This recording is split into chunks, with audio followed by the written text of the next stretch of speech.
안녕하세요. 오늘도 짊어짐 속에 숨겨진 놀라운 보화들을 발견하는 여러분들 되시기를 바랍니다. 쉽고도 정확하게, 알차고 재미있게 하나님의 말씀을 가슴 깊이 새기는 시간, 소문난 성경 교실의 최인호 목사입니다.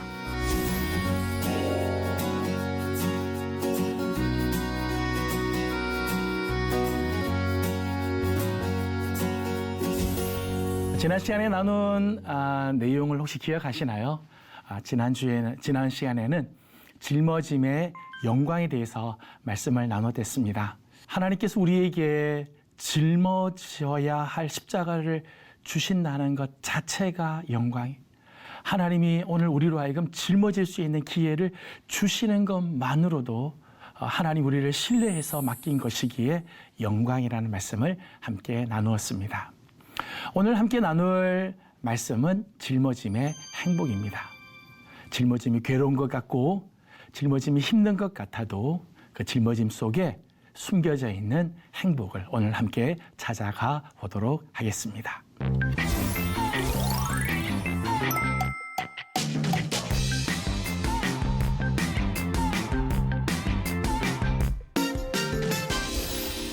우리나라 국민보험관리공단에서는 우리나라 사람들은 매해 2년마다 건강검진을 하게끔 했습니다. 겉으로 보기에는 멀쩡해 보이고 아무 문제가 없는 것처럼 보이지만 자신도 모르는 사이에 몸에 이상이 생기고 그 이상이 생긴 것을 발견하는 경우들이 종종 있습니다. 그래서 우리는 늘 건강검진, 또 우리의 몸을 건강 상태를 체크를 해야 하지요. 건강검진을 가보면은 몇 가지 검진들을 합니다. 기초적인 건강검진들을 그렇게 하죠. 피 검사를 하고 소변, 대변 검사, 또 체중, 혈압, 체온, 체지방, 또 그런가 하면 내시경을 통해서 우리 안에 보이지 않는 곳을 점검을 하게 되어지죠. 이런 것들이 사실은 우리 몸의 건강을 알 수 있는 건강의 바로미터라고 이야기를 할 수 있습니다. 내가 지금 건강한 상태가 유지가 되고 있는가? 나는 지금 제대로 건강한 삶을 유지하고 있는지를 알 수 있는 기준들이 될 수 있을 것입니다. 근데 우리 신앙에도요, 이런 점검이 필요합니다. 나는 지금 건강한 크리스찬인가? 나는 지금 하나님 앞에서 바른 신앙의 삶을 살고 있는가? 늘 우리의 신앙을 점검하고 체크해야 돼요. 나는 괜찮을 거야. 나는 지금 신앙생활 잘하고 있어. 라고 생각하지만 나도 알지 못하는 사이에 내 신앙이 병들 수 있고 내 신앙이 삐뚤어져 갈 수도 있기 때문입니다.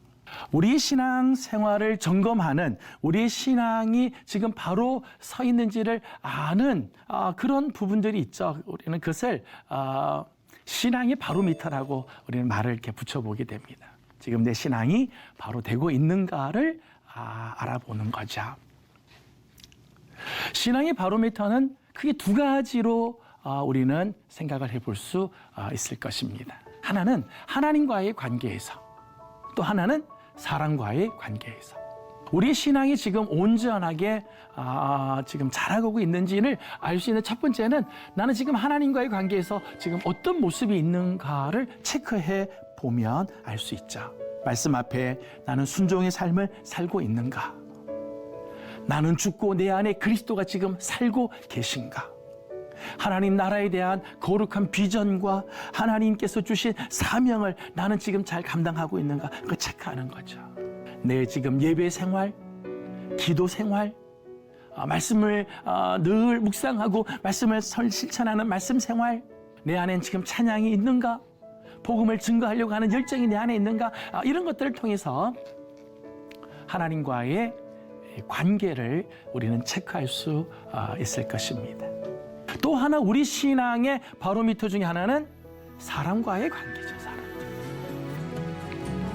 하나님과의 관계에서 우리의 신앙이 온전히 세워지는 것 정말 중요하죠. 근데 또 하나는 사람과의 관계에서 나는 지금 신앙생활을 제대로 하고 있는가? 다른 사람과의 관계가 지금 온전하게 되고 있는가를 보게 되면 지금 나의 신앙이 전체적으로 건강한지를 알 수 있을 것입니다. 그런데 사람과의 관계에서 내 신앙이 지금 온전하게 세워지고 있는가를 점검할 수 있는 말씀이 있어요. 갈라디아서 6장 1절 말씀을 보게 되면 형제들아 사람이 만일 무슨 범죄한 일이 드러나거든 신령한 너희는 온유한 심령으로 그러한 자를 바로잡고 너 자신을 살펴보아 너도 시험을 받을까 두려워해라. 이렇게 말씀을 하고 있습니다. 여기서 이제 신령한 너희는 이렇게 했어요. 신령한 너희는. 우리나라 사람들은 신령이라고 하는 단어가 나오면요. 무슨 생각이 제일 처음 드는가 하면 산신령이 생각이 나요. 그래서 아주 묘한 분위기, 뭔가 신비스러움, 근엄하고 어떤 경지에 도달한 이런 산신령 같은 그런 이미지가 우리에게는 먼저 이렇게 들어오죠. 그런데 사실 신령한 너희는 할 때 신령한이라고 하는 말의 원래 뜻은요. 성령으로 충만한 이런 뜻이에요. 그러니까 오늘 우리에게 너희들이 정말 성령으로 충만한 사람이라면 이제 이런 뜻이죠. 우리가 정말 성령으로 충만한 사람은 어떤 모습을 간직하고 있을까 하는 거예요. 어떻게 우리는 성령 충만한 자로서의 삶을 유지하고 내가 성령 충만한지를 어떻게 알 수 있는가 하는 거예요. 여러분은 성령 충만한 것을 어떻게 알 수 있나요? 여러분이 정말 신령한 그리스도인이라고 하는 사실을 여러분은 어떻게 증명을 할 수 있으신가요? 기도를 많이 하면 그럴까요? 찬양을 잘하고 말씀을 많이 알고 있으며 열심히 사역을 하면 나는 성령 충만한 사람일까요? 물론 그런 부분들도 있을 수 있을 것입니다. 그런데 바울은 갈라디아서 6장에서 신령한 사람의 이야기를 하면서 신령한 사람, 정말 성령으로 충만한 사람은 서로의 짐을 져주는 삶을 사는 것이다. 그렇게 이야기를 하고 있어요. 다른 형제 자매의 일들을 남의 일로 치부하고 끝나는 게 아니라 그것에 대한 영적인 부담감을 느끼고 서로 짐을 져주려고 하는 삶, 그것이 신령한 자의 모습이라고 말을 하고 있습니다. 여러분은 여러분의 삶에서 이런 짊어짐, 서로의 짐을 서로 짊어져 주려고 하는 이 짊어짐의 영성을 가지고 있는가요? 말씀을 조금 더 보도록 하겠습니다. 형제들아 사람이 만일 무슨 범죄한 일이 드러나거든 할지요. 범죄한 일. 우리 성경에는 범죄한 일이라는 거 굉장히 이제 무시무시한 말처럼 이제 보여요. 근데 이 말은요, 의도적인 범죄나 또는 범법 행위를 말하는 것이 아니고 어떤 실수나 또는 결점 혹은 결함 같은 것을 의미하는 거예요. 우리가 살다 보면 실수를 하는 경우들이 있잖아요. 우리 인생을 살다 보면 우리 인생에서 어떤 결점들 또는 결함들 우리가 이런 것들이 있을 수 있죠. 열심히 살려고는 했지만은 결과적으로 신앙적으로 좀 미숙한 그런 모습들이 있을 때가 있잖아요. 미숙한. 실족해서 넘어지는 그런 때들이 있죠. 그게 범죄한 일이 돼. 살인을 하고 악한 죄를 지 그게 아니라 내가 원치 않는 실수를 범하는 경우.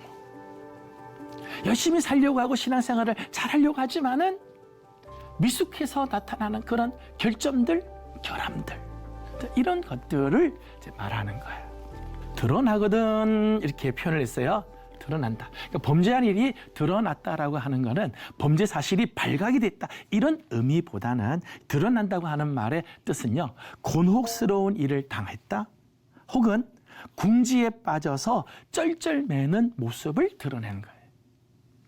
그러니까 우리가 살다 보면은 실수하는 경우들, 내 인생의 어떤 결점들, 결함들 이런 것들로 인해서 공경에 빠질 경우들이 있잖아요.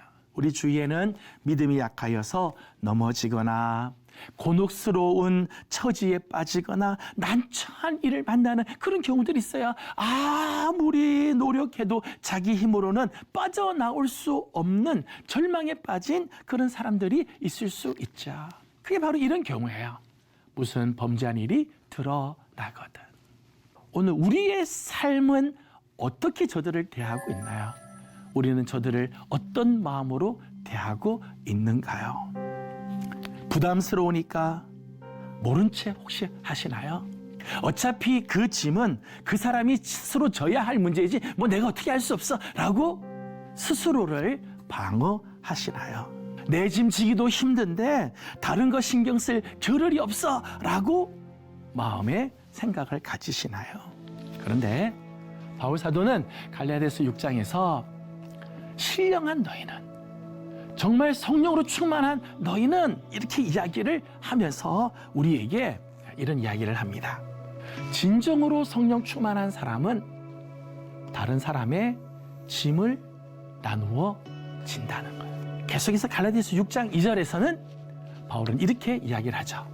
너희가 짐을 서로 지라.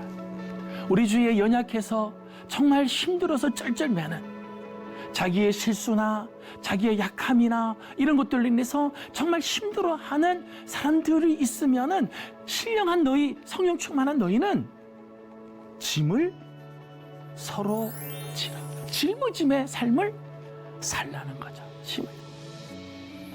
여기 말하는 짐이라고 하는 이 말은요, 헬라어로는 바로스, 그렇게 바로스. 바로스라고 하는 이 말은요, 무거운 짐, 홀로 지고 가기에는 너무나 버거운 짐, 나 홀로 지고 가기에는 너무 힘든 그런 짐들이 있어요. 나 홀로 짐을 지고 가다가 견디다 못해 쓰러지는 그런 일들이 있죠. 그런 것을 바로스라고 이야기를 하는 거예요. 성령 충만한 사람의 특징은 뭐냐? 성령 충만한 사람은 너희가 그 짐 바로스를 서로 지도록 하는 것, 이것이 성령 충만한 자의 특징이라는 것. 기꺼이 다른 사람을 위해서 짊어짐의 삶을 선택하는 거죠.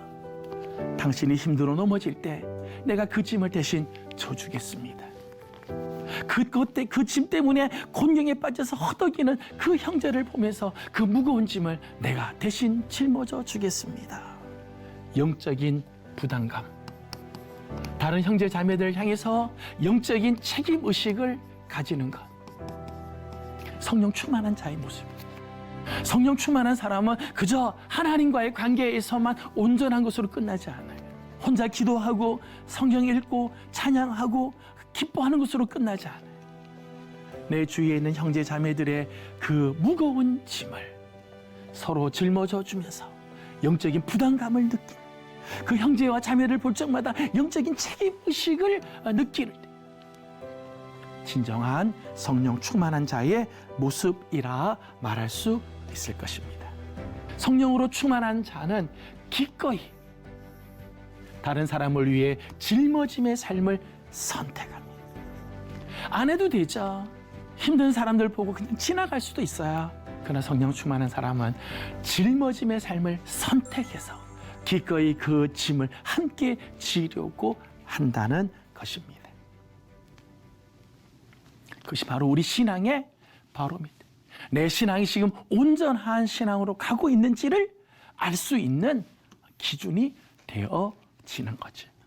계속해서 갈라디아서 6장 5절 말씀을 보게 되면 각각 자기의 짐을 질 것이다. 자기의 짐을 져라, 그렇게 해서 자기의 짐을 져라. 6장 2절에서는 너희가 짐을 서로 지라, 그렇게 했어요. 서로 지라, 그렇게. 근데 5절에서는 각각 자기의 짐을 지라, 그렇게 해서 자기의 짐을 질 것이다, 그렇게. 6장 5절에서 짐은요, 다른 단어를 썼어요. 이 단어는 무슨 단어인가 하면 포르티온. 그러니까 포르티온이라고 하는 이 단어는요, 무슨 뜻인가 하면 무거운 짐이 아니라 나 홀로 지다가 견디다 못해 쓰러지는 그런 짐이 아니고 마땅히 짊어져야 할 책임의 짐, 내가 당연히 져야 할 짐, 내가 그것을 지지 않으면 안 되는 그런 책임의 짐을 말하는 거예요. 형제 자매들이 어려운 짐을 지고 무거워 허덕일 때 그들의 짐을 내가 대신 짊어져 줌으로 영적인 부담감을 가지는 것, 짊어짐의 삶을 선택하고 그 짊어짐의 삶을 내가 살아내는 것, 그것이 우리의 책임의 짐이라는 거예요. 성령 충만한 자들은 그것이 내가 마땅히 짊어져야 할 책임의 짐이라는 거죠. 이런 의미에서 짊어짐의 삶은 성령 충만의 바로미터라고 말할 수 있어요. 오늘 내 삶에 짊어짐의 삶이 있는가? 내 형제 자매들이 어려운 일을 당하고 고통을 당하고 무거운 짐에 허덕이는 그 형제들의 자매를 보면서 내 안에 짊어짐의 삶이 있는지 없는지, 그 삶은 곧 내가 성령 충만한지를 알 수 있는 바로미터가 되어진다.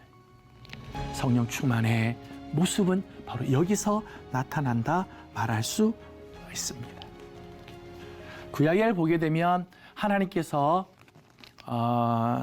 사람들을 말씀대로 살지 않은 사람들에게 하나님께서 저주를 하시거나 하나님이 진노하실 때에 주었던 질병 중에 하나가 한센병이죠. 한센병. 하나님께서 진노하시고 하나님께서 뭐 화가 막 나셨을 때 하나님께서 한센병을 주는 경우들이 많이 있습니다. 근데 이 한센병의 특징 중에 하나는 여러 가지 뭐 특징들이 있겠지만 그 중에 하나는 한센병이 들어가면 감각을 잃어버린대요. 감각을. 그래서 그 한센병이 들어가면은 거기 감각이 죽어서 이게 뭐 다쳐도 뭐 피가 나고 부러져도 그건 모르는 거예요. 감각이 느껴지지 않는 거예요. 그런데 저는 우리 공동체 안에 형제들이 정말 고통스러워하고 있고 한 공동체 안에 있는 자매들이 무거운 짐에 허덕이고 정말 이렇게 지쳐 쓰러져 가고 있는데 그 모습을 보면서도 나는 전혀 그게 느껴지지 않는다. 그 아픔이 느껴지지 않고 그 고통이 느껴지지 않고 나는 전혀 상관없는 삶을 만일 산다면 그 공동체 안에는 영적인 한센병이 있는 것이 아닌가, 이런 생각을 해봐요. 무거운 짐을 지고 있는 형제를 보면서 내가 그 짐을 같이 짊어져야지 하는 영적인 부담감이 느껴지지 않는다면, 성령 충만한 삶을 살지 못한 것뿐만 아니라 그 공동체는 영적 한센병에 노출이 되어 있는 것이 아닌가. 다른 사람의 무거운 짐을 서로 짊어질 때 그것을 마땅히 내가 짊어져야 할 나의 책임으로 받아들일 때 바울은 이렇게 이야기를 합니다. 너희가 짐을 서로 지라 그리하여 어떻게 해요? 그리스도의 법을 성취하라. 우리가 다른 사람의 짐을 서로 짊어져 줄 때 그리스도의 법을 성취하게 된다. 그리스도께서 원하시는 삶을 살게 된다. 오늘 우리가 정말 그리스도의 법을 성취하게 될 때, 정말 주님이 기뻐하시는 일을 우리가 행하게 될 때 우리의 영이 얼마나 기뻐하겠어요? 우리의 영이 얼마나 행복하겠어요? 우리의 영이 얼마나 만족하겠어요? 짊어짐은 힘든 과정입니다.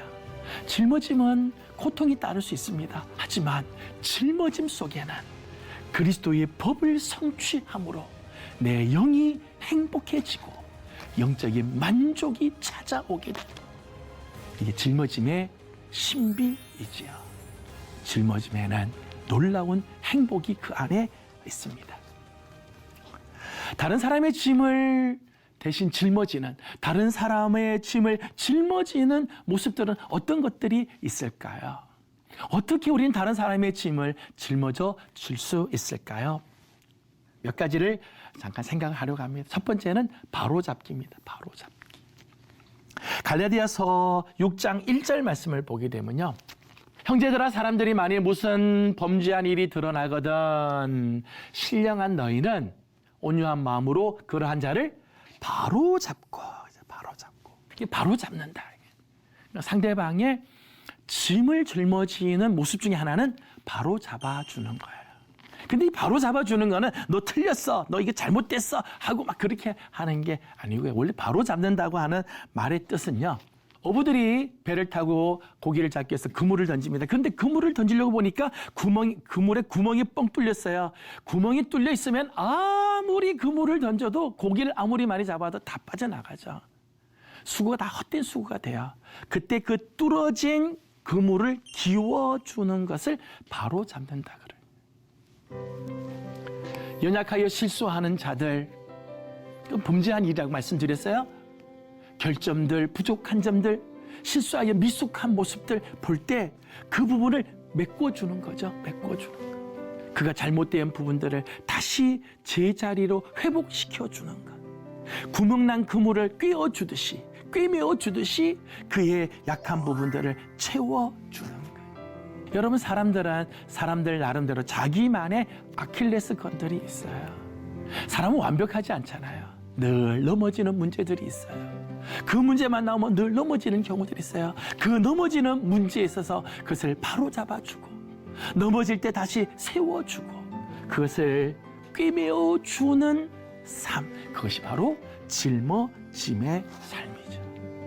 이렇게 바로 잡을 때 조심할 게 있어요. 그것은 온유한 심령으로 해라. 우월감으로 하는 게 아니라, 상대방에게 수치감을 주면서 하는 것이 아니라 온유한 심령으로 저를 바로 잡아주고 저가 온전히 하나님의 사람으로 세워질 수 있도록 도와주는 것. 이것이 짊어짐의 삶이라는 거죠.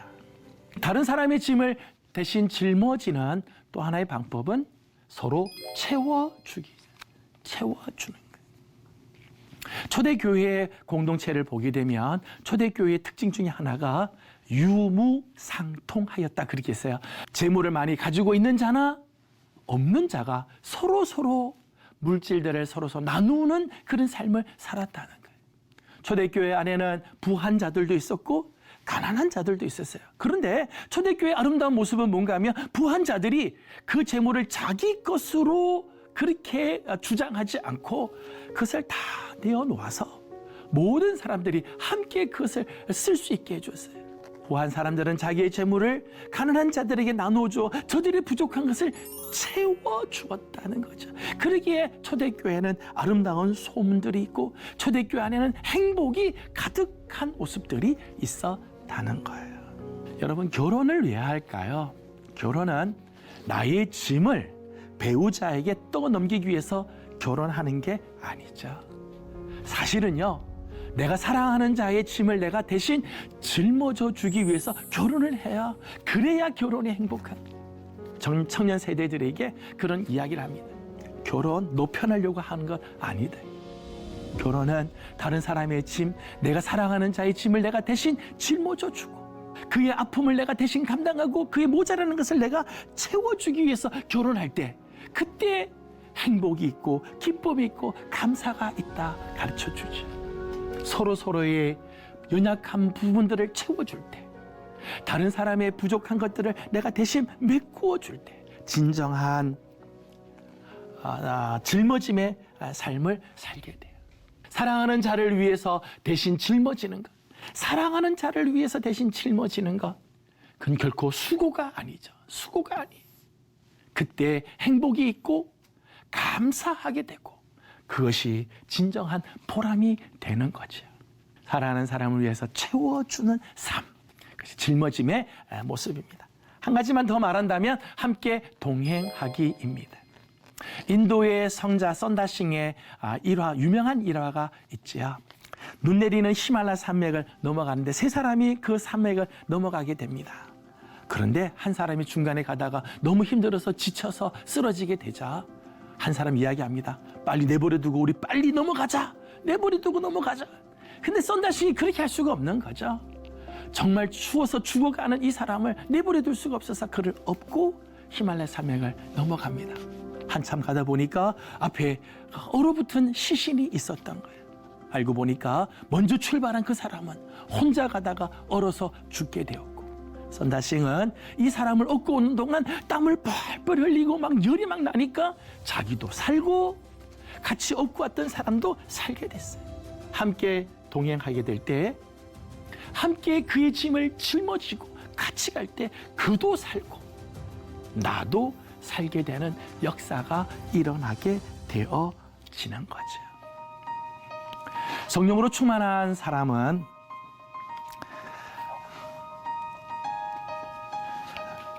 공동체 안에서 다른 사람의 실수, 다른 사람의 부족함, 다른 사람들의 결핍 등이 눈에 보여요. 그리고 그것을 대심쳐 짊어지려고 합니다. 근데 그게 피곤하고 그것이 괴롭지가 않아요. 그것이 감사가 되고 기쁨이 되고 행복이 되죠. 왜요? 사랑하기 때문에. 그리스도의 법을 성취하게 되기 때문에. 저는 우리 사랑하는 귀한 시청자 여러분들, 다른 사람의 짐을 짊어져 주는 그 행복, 다른 사람의 짐을 져줄 때 정말 주님이 주시는 그 행복을 누리면서 사는 여러분들이 다 되기를 바랍니다. 여러분, 유익한 시간이 되셨나요? 오늘 수업은 유튜브를 통해서 다시 볼 수 있습니다. 어디에서나 말씀을 가까이 하시고 즐거이 여기시는 여러분들 다 되기를 바랍니다. 다음 시간은 즐거움의 기쁨에 대해서 말씀을 나누겠습니다. 짊어져 보면 하나님께서 주시는 기쁨이 있음을 알게 될 것입니다. 오늘도 복음의 사람으로 살며 평안해지기를 바랍니다. 다음 시간에 다시 뵙도록 하겠습니다. 감사합니다.